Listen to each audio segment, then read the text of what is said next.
Central ministers ಭೇಟಿ ಮಾಡಕ್ಕೆ ಹೋಗ್ತಾ ಇದ್ದೀನಿ. ಬಿಕಾಸ್ ನಾನು ಪತ್ರ ಬರೆದೆ 27 ಡಿಸೆಂಬರ್ 27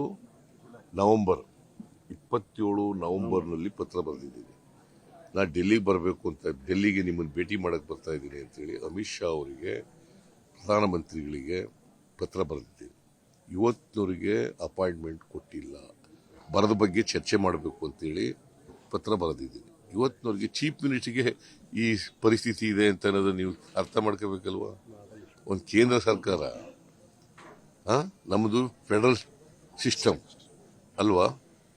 ಫೆಡರಲ್ ಸಿಸ್ಟಮ್ನಲ್ಲಿ ಪ್ರಧಾನಮಂತ್ರಿಗಳು, ಅದು ರೆವಿನ್ಯೂ ಅಂತೇಳೋರು, ಹೋಮ್ ಮಿನಿಸ್ಟ್ರು, ಅವರು ಭೇಟಿ ಮಾಡೋಕ್ಕೆ ಅವಕಾಶ ಕೊಟ್ಟಿಲ್ವಲ್ರಿ.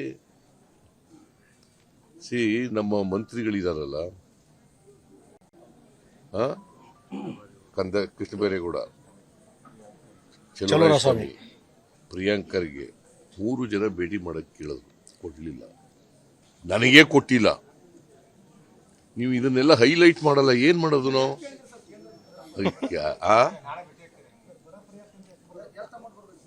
ನೋಡಿಯಪ್ಪ, 18,000 ಚಿಲ್ಲರೆ ಕೋಟಿ ನಮಗೆ NDRF ನಾರ್ಮ್ಸ್ ಪ್ರಕಾರ ಬರಬೇಕು.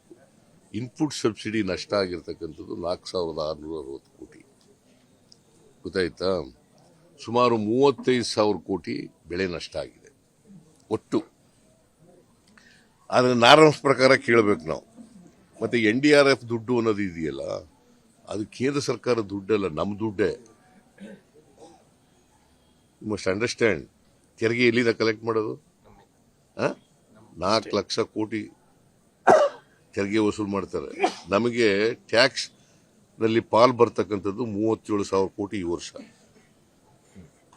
ಸೆಂಟ್ರಲಿ ಸ್ಪಾನ್ಸರ್ಡ್ ಸ್ಕೀಮ್ನಿಂದ 13,000 ಕೋಟಿ, 50,000 ಕೋಟಿ ಬರ್ತದೆ. ಕಲೆಕ್ಟ್ ಮಾಡೋದು ಎಷ್ಟು? ಎಷ್ಟ್ರೇ? ಎಷ್ಟು ವಾಪಸ್ ಬರೋದು? 50,000 ಕೋಟಿ. ನ್ಯಾಯನಾ ಇದು? ಹೇಳಿದ್ರೆ ಏನ್ ಬಿಜೆಪಿ ಅವ್ರು ಜಗಳಕ್ಕೆ ಬಂದ್ಬಿಡ್ತಾರೆ. ನಮ್ ದುಡ್ಡು ಅಂತಾರೆ. ಏನ್ ಇವ್ರದ ದುಡ್ಡು? ನಮ್ ಜನರ ದುಡ್ಡು, ಕರ್ನಾಟಕದ ಕನ್ನಡಿಗರ ದುಡ್ಡು, ಕನ್ನಡಿಗರು ಕೊಡ್ತಕ್ಕಂಥ ತೆರಿಗೆ ಹಣ ಇದು. ನೀವೇನು ಹೇಳೋದಿಲ್ಲ, ತಿಳ್ಕೊಳ್ಳಕ್ಕೂ ಪ್ರಯತ್ನ ಮಾಡಲ್ಲ, ಏನು ಹೇಳಲ್ಲ. 4 ಲಕ್ಷ ಚಿಲ್ಲರೆ ಕೋಟಿ they are collecting from Karnataka. Karnataka is the second state in the country in collection of taxes. Maharashtra number 1, Karnataka number 2. ನಮಗೇನು ಕೊಡ್ತಾ ಇದ್ದಾರಾ? ಬಿಜೆಪಿಯವರು, ನರೇಂದ್ರ ಮೋದಿ ಅವರು ಏನ್ ಸುಮ್ಮನೆ ಭಾಷಣ ಹೊಡಿತಾರೆ. ನೀವು ಬರದೇ ಬರೋದು.